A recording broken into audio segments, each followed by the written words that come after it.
Welcome into the latest episode of Think Fast. This week we are coming together to talk about Sunday night worship, Sunday night assembly. The question of, is it necessary? Do we need it? Do Christians need to attend it?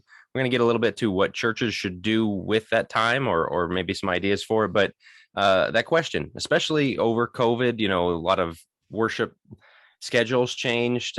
Some churches, most probably dropped it for a while and then brought it back. And there was that thought of, do we really need this? And really, for as long as anybody can remember, there have been Christians going, I came on Sunday morning, that's probably good enough. Or I come Sunday and Wednesday, I don't need to come back Wednesday or Sunday night. And so is it really necessary? Do I really need to do this? And so some will even ask, is it a sin? And if it's not a sin, okay, well, why do I need to be there? And so those kind of questions come up, and we wanted to address that this week. Of course, there's going to be some caveats. I'll just let Joe explain what we don't mean before we get into it. Right. You have your shut-ins. You have those who are sick. You have those who just cannot physically make it there. We're not speaking to those people. We're not saying, well, you're wrong to be there. And whether we come down, we'll show you kind of where we stand on this. But that is just to clarify the difference between those who physically cannot be there and for those who they're sitting around on Sunday night, maybe watching some on TV. They could be there. They choose not to be there. Maybe their church is saying, well, we don't really see the point to it. Those are the things that we're looking to do, not as much of the shut-ins, the sick, the ailing, the traveling, things like that. And all three of us grew up. If the doors were open, we were there. Sunday night, Wednesday night, didn't matter. We were going to be there.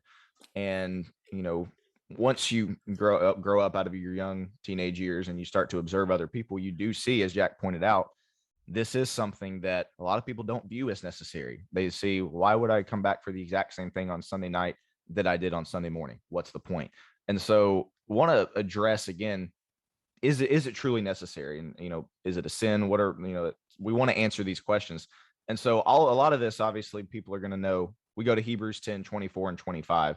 I believe Jack brought this up in a previous episode. I want to say it was the one about COVID affecting the church. So that's been months ago now, but we always jump to Hebrews 10, 25, right? The verse that says, not forsaking the assembling of ourselves together, as is the manner of some, but exhorting one another. It's so important to remember two things. Number one, we got to keep it in context. We got to go back to verse 24, first of all, because that's the start of the sentence. Verse 24 of Hebrews 10, let us consider one another in order to stir up love and good works. Then you get to verse 25, which says, not forsaking the assembling of ourselves together. Again, it was Jack that brought this up. It doesn't say forsaking the assembly with an ly at the end. That's typically the way that, when we talk about it, that's the wording that we use. It's not what it says. And some people might go, well, aren't you just kind of splitting hairs there? No, it says not forsaking the assembling of ourselves together. And the issue with that is, or the reason why that's an important distinction to make is because when we think assembly, what are we thinking? The 9 to 10 worship hour, right? The 5 to 6 worship hour. That's the assembly. Well, the difference when it's talking about the assembling of ourselves together, look at the first century church. Were they just assembling together from 9 to 10 on Sunday morning and 7 to 8 on Wednesday nights? No. You look at Acts 2, you look at Acts 4, they were assembling together every day. This was a lifestyle. This was something that, they were getting together. They were in each other's homes praying in the apostles' doctrine. They didn't view it as, well, I got to be there for the 9 to 10 worship hour because that's the assembly. No, they were just together all the time. And Jack, you wrote a little bit about this in your church reset book. And as far as the distinction between that. So I'll let you take over here and kind of elaborate a little bit more on that. Yeah. The other thing about the Hebrews 10, 24 and 25 section is the purpose. The not forsaking the assembling of yourselves is kind of the negative side. The positive side is considering one another, to stimulate one another to love and good deeds, of thinking about your church family and thinking, how can I strengthen their walk? How can I bring them closer to God? How can I encourage them to do good works and build them up to help be a part of the work of the church? And so it's not just being there. We talk a lot about the check the box mentality, and that's not the point. To say, all right, I was there. I hit my quota of, I've got my church membership punch card. I was there. In Sunday school classes, sometimes we had like the star, your attendance star, your memory verse star, or whatever else. And I get what we're trying to do with encouraging kids, but then some adults keep that mindset, of I put my star on my chart. Okay, but did you get the purpose of it? Did you go in mind to encourage other people, to love them, to make them feel stronger in their walk To with God, stir to let up them, love and good works. Right. As yeah, to Hebrews stir them 10:4 up, to says. let them know you're praying for them, let them know you care about them.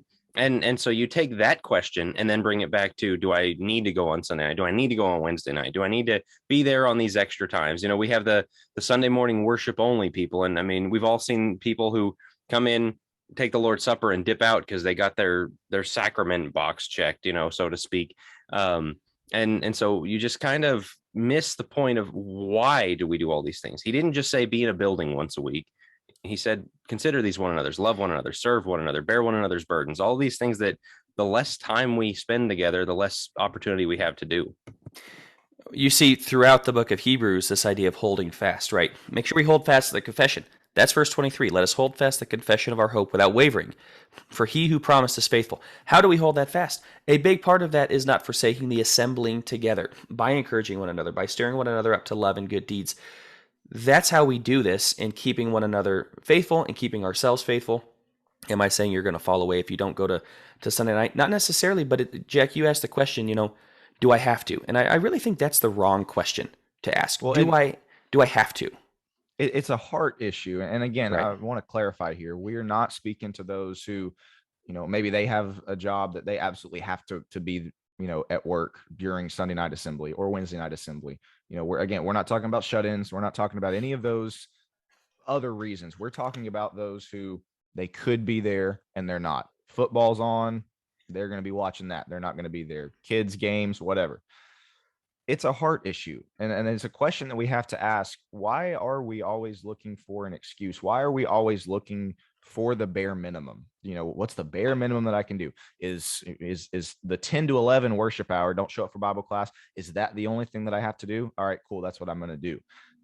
We as Christians, again, you read the New Testament, we should be yearning to assemble together. We should be yearning to get together, to stir up love and good works, to encourage each other, to bear each other's burdens. Jack's talked about before the one another commandments that are all throughout the New Testament. We should be desiring to get together to do that. And if we're not, it very well could be a heart issue. It could very well be an us issue, or, not to throw shade on congregations, it could be an issue of, we're not exactly setting a good precedent with our congregations. We are treating it, we got, ministers, maybe elders, maybe across the nation, that are treating it as, hey, you punch the clock, you're good to go. That's all that we're expecting of you. We need to foster this atmosphere where people truly want to be here, because again, that's the main issue here, is that we should want to, and a lot of people don't.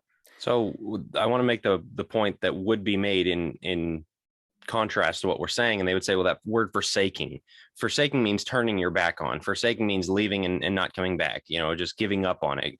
And that's true, but usually when somebody really drives that point, they're getting at the minimalism thing, the lowest common denominator, lowering the bar as far as we can, of I don't show up but once a week. I give God 4 hours a month with my church family, but you can't say I forsook the assembly. I didn't turn my back on it. We've got to go not just not the minimal thing like you're talking about, but a maximal thing. What is the best way I can carry out these one another commands? What's the best way I can offer God? Yeah, what's the best thing I can offer God? Not being Abel, Cain, and not being, just giving him the leftovers, not giving him when we don't have something better to do. And you think about, you break down how many hours are in a week. And I mean, if you're Sunday morning only, especially Sunday morning worship only, that's 1 hour. Okay, maybe you show up for class. That's 2 hours out of your week. All right, Wednesday night, Sunday night, maximum. That's 4 hours out of an entire week. And the idea that we would look at that and say, I don't have to give all that to God. I don't even have to give him 4 hours of time around my church family. That's a problem. Tell God that. Tell him, I don't really think I need to give you more than 2 or 3 hours a week as far as church involvement and carrying out my commands to my brethren. I don't think that's the right attitude that we would want to stand before him with.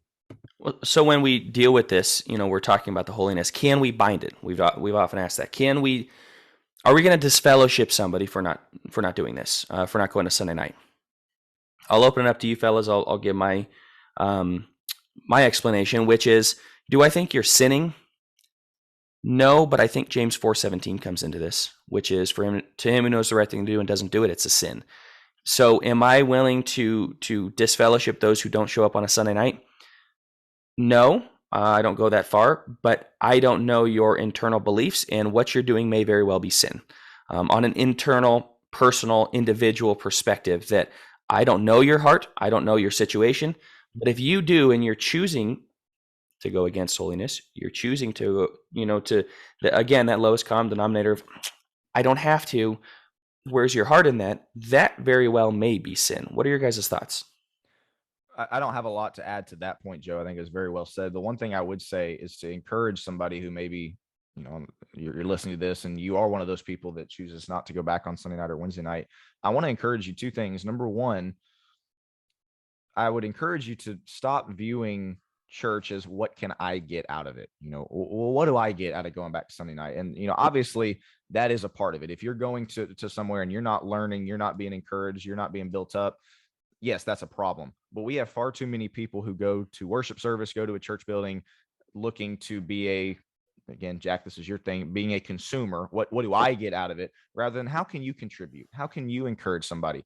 Maybe somebody who comes back on Sunday night could really use your smiling face, could really use some encouragement, a nice talk afterwards, and you're not going to be there. And so that would be the first thing that I would encourage. And the other thing, again, if you're somebody who this is kind of your stance is, hey, Sunday morning's good to go, ask yourself, what are the reasons? You really boil it down, you deep down, what are the reasons you're choosing not to go back on a Sunday night or Wednesday night?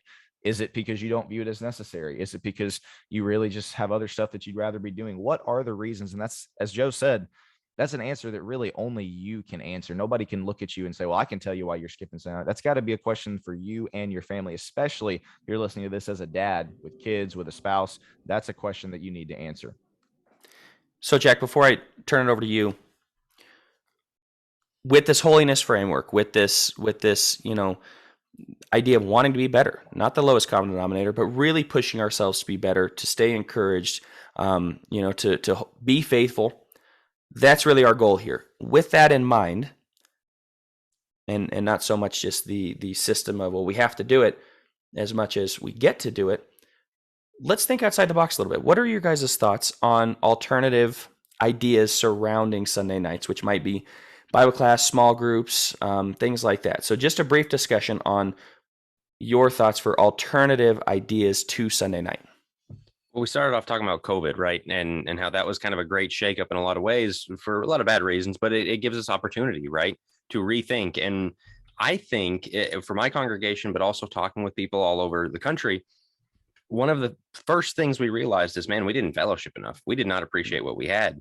And as churches, we might have our monthly potluck, you might have fellowship meals here and there.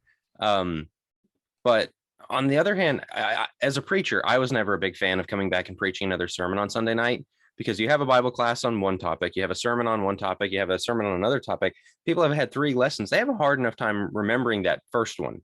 And so at a previous congregation, what we would do is I'd preach on Sunday morning, and Sunday night we have a Bible class discussion of that text. We'd go in deep, go deeper and all that. And so I like that idea, but I also, more than anything, like the fellowship idea. We haven't restored our Sunday night worship as we had it, but what we did do was fellowship groups, of just meals in homes, things like that, because we realized that's an essential part of what we do. That's one of the best ways to get the one another's, because everyone coming and sitting and listening to me and going home again doesn't really build toward the one another's. And so I think there are a lot of ideas out there of ways that we can use the time that we have to accomplish it, because that's really what needs to be asked, is what are we trying to accomplish here? And I think, just to briefly sum it up, I think a lot of times it's what we're doing is to accomplish having an extra Lord's Supper for people to take on Sunday nights, which is a whole other discussion. But is that the best use of the time that we have? Well, and as I've said before, I am always in favor of kind of questioning what are our standard practices, the again, not doctrinal things, but the traditions that we've held, for decades, Sunday night being one of them. Hey, come back, hear another sermon. It's basically another worship hour. I'm in favor of looking at that and going, could we do something better? Is there something we could do because you think about what makes something, for instance, like a Bible class, different than a worship assembly or a worship hour? Worship hour, you're coming in, you're sitting down. Obviously, they're singing, but you're a little bit more unplugged from your fellow brothers and sisters because you're all just sitting there and you're listening to one guy. You get some kind of discussion group going, you get some kind of Bible class going. I don't know. It just feels to me as though there's a lot more interconnectedness, you might say. There's a lot more discussion. There's a lot more getting to know your brothers and sisters in Christ, and then that speaks to Jack's fellowship point. So I'm in favor of it. I'll speak from experience here at Decatur, down here in Decatur. We're looking at doing something like that. We currently just have another worship hour, and nothing's been decided by any means, but we are currently looking at, hey, what can we do to change things up? What can we do to truly make it something where, people are looking at it going, this is awesome. This is something that I want to be a part of. Again, maybe it's the more interconnected aspect of it that comes from a Bible class. We also, full disclosure, don't have Sunday nights where we are at Jackson Temple.